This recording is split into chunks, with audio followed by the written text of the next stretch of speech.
The scream of a woman carried across the prairie, torn from her throat as raw and desperate as the cry of a dying hawk. It was swallowed by the wind, lost in the endless grass, but the wolves heard it. Their ears twitched, their paws padded closer, hunger lighting their eyes. She stood bound to a leaning post, wrists cut by rough rope, her body shivering though the night air was mild. No one had tied her there out of mercy. She had been left for the beasts, abandoned to the wild with nothing but her breath to mark her alive. Her spirit fought against despair, yet despair pressed in like smoke. She had been deceived by a man who once spoke gently, who promised to protect her, who smiled until his smile revealed teeth sharper than any wolf's. He had led her out into the open, whispered a tender lie, and walked away while the pack's shadows crept nearer. In that moment, she learned how quickly affection could sour into cruelty, how easily a woman could be cast aside like bait. She was 28 years old, her beauty a burden she never asked for, her strength invisible to those who judged her by the tilt of her face and the softness of her mouth. The wolves circled closer. Their growls rumbled low, vibrating through the ground. Her heart beat hard enough to echo in her ears, yet pride still burned beneath her fear. She would not beg, not for a man who betrayed her, not for beasts that thirsted for her blood. If death came, she would meet it with her chin lifted. But death was not the only rider on the prairie. A gunshot split the dusk. One wolf crumpled into the grass, silent, its body scattering the others with sudden panic. Another shot followed, the crack of thunder across a silent plain, and the pack's courage broke. They fled into the dark, vanishing between blades of tall grass. Smoke curled in the air, blue and curling like a ghost. From the haze rode a horseman. His silhouette cut against the dying light, long coat shifting, hat brim drawn low over eyes that saw too much. He was 35, hardened by weather and war, but there was no triumph in his face. He rode as if accustomed to saving what should never have been in danger, a man who carried the habit of stepping between cruelty and its prey. He swung down from the saddle. The smell of gunpowder clung to him. He did not announce himself with grandeur. He drew a knife from his belt and sliced the rope binding her wrists. The strands fell, and she staggered forward, blood returning to her hands with painful heat. For a moment she nearly collapsed, but she willed herself upright. She would not fold before a stranger. Their eyes met. Hers were dark, shadowed by betrayal, unwilling to trust again. His were pale and steady, a quiet mirror that reflected not pity but recognition. He did not ask who she was. He did not press questions into her wounds. His voice, when it came, was rough as gravel, soft as dusk. "You're safe now." She wanted to believe him, yet belief felt like a trap. Gratitude was dangerous, it could chain her to another man, and she had known too many who wore kindness like a mask. She held his gaze, searching for the telltale flicker of arrogance, the sign he would demand payment for her rescue. But he only stepped back, giving her space as though freedom mattered more than thanks. The prairie grew still again. Night crept over the sky, painting it with stars. The wolves were gone, but their absence carried no peace. She felt their hunger lingering in the air, a promise they would return. They began to walk toward the place where his horse waited, the silence between them heavier than words. An old trapper passed in the distance, leaning on his cane, muttering that wolves never forget what is stolen from their jaws. A boy from a wagon train glimpsed her and whispered angel, but the cowboy hushed him, shaking his head.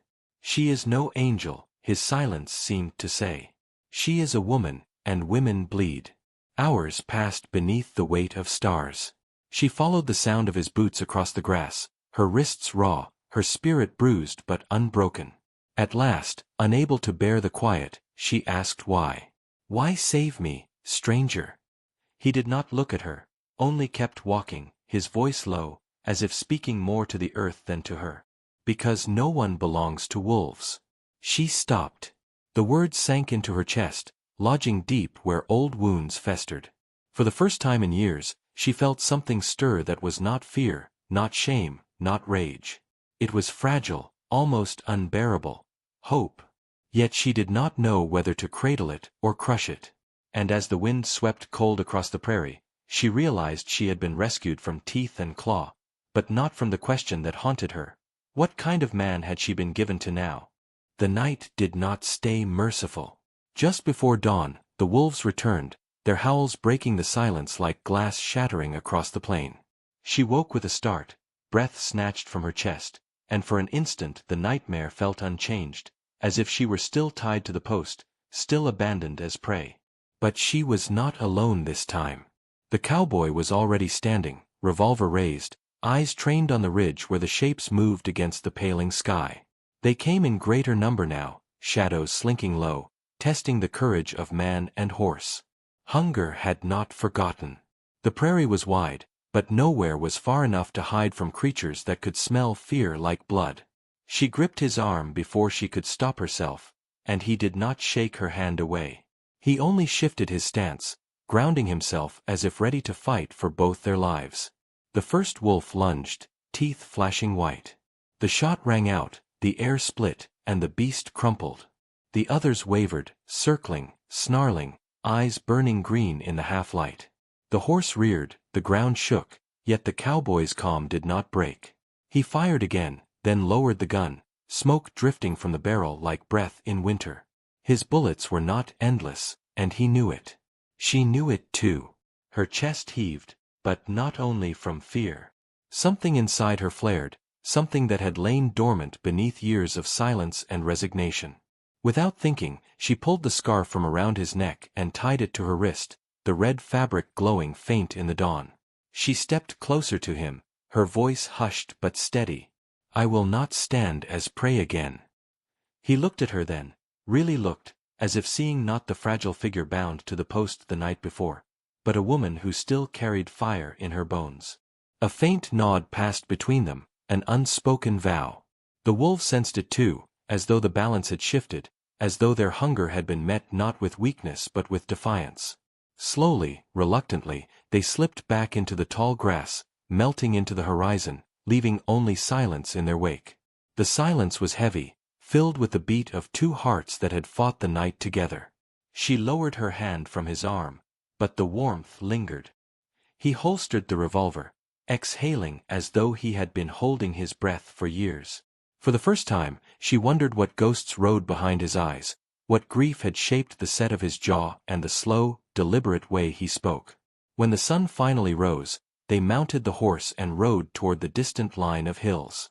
She sat behind him, her cheek close to his shoulder, the scent of leather and dust filling her lungs. Every step of the animal carried them farther from death, yet also deeper into the unknown.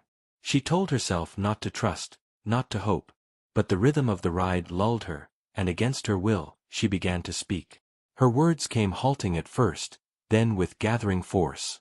She told him of betrayal, of a man who lured her with promises, who left her bound to die. She spoke of the years before, when her spirit was fierce and her laughter easy, and how each disappointment had carved pieces away until she believed herself no more than a shadow. She did not weep, for tears had long ago dried, but the quiver in her voice betrayed the ache that still lived inside. He listened without interruption, the way a tree listens to the storm, steady, rooted, patient. When she finished, silence stretched between them, yet it was not empty. It was full, thick with the weight of shared truth. Finally he spoke, his words low, almost reluctant. "I lost someone too. A wife. Fever took her quick. After that, I rode west. I told myself I was searching for land, for work, but truth is, I was just searching for a reason not to quit." The horse kept moving, the prairie endless before them. She tightened her hold around his waist, not from fear this time, but from something she could not yet name. His honesty had touched a wound inside her, one that ached with both pain and recognition. 4 hours they rode, two broken souls bound by silence and confession. Yet the danger was not gone. As the sun dipped low again, a whisper of movement stirred in the grass behind them, faint but certain. She turned her head, and her blood chilled. The wolves were following.